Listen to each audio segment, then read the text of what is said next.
We bring in the voice of the Seahawks, Steve Raible. And Steve, opening thoughts, because I have so many, but you watched this thing and you called this game. What'd you say? Well, probably a lot of the same thoughts that you have, and it's just unfortunate. These guys really played hard today. I mean, they played a tough team here in Cincinnati, who's always very good at home. But, again, just not able to make the plays when they needed to make them, especially in the red zone. I think, as I remember, it was like 5 red zone trips and just 10 points coming out of that. You've got to score points.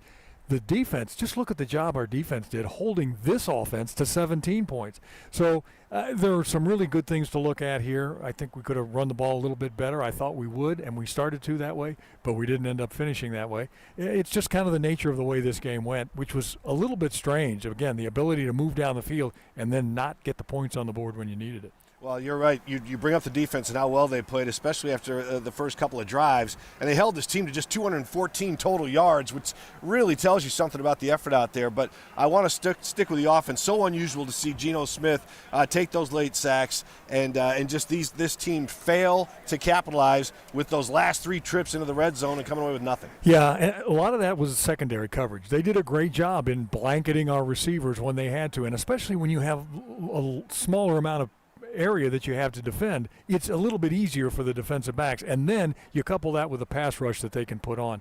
Geno, I know, is going to step up to the podium and he's going to say, I've got to get the ball out of my hands. On a 4th down especially, I've just got to throw it to the end zone and maybe hope my guy will make a play on it. Unfortunately, he got swarmed under so quickly a couple of times that he just had no chance to even decide where do I want to go with the ball. And he'll also say a couple of times, I held the ball too long. I just need to get it out of my hands. That will change as I think we get that offensive line kind of back a little more stable. We've got, some backup guys, some young guys in there. Charles Cross, his first game back in 4 games. So you can't expect him to come in and play against a Pro Bowler and play spotless football the whole time. So I think that part of the equation kind of hurt a little bit. But, again, there were some self-inflicted wounds here, too. There were penalties.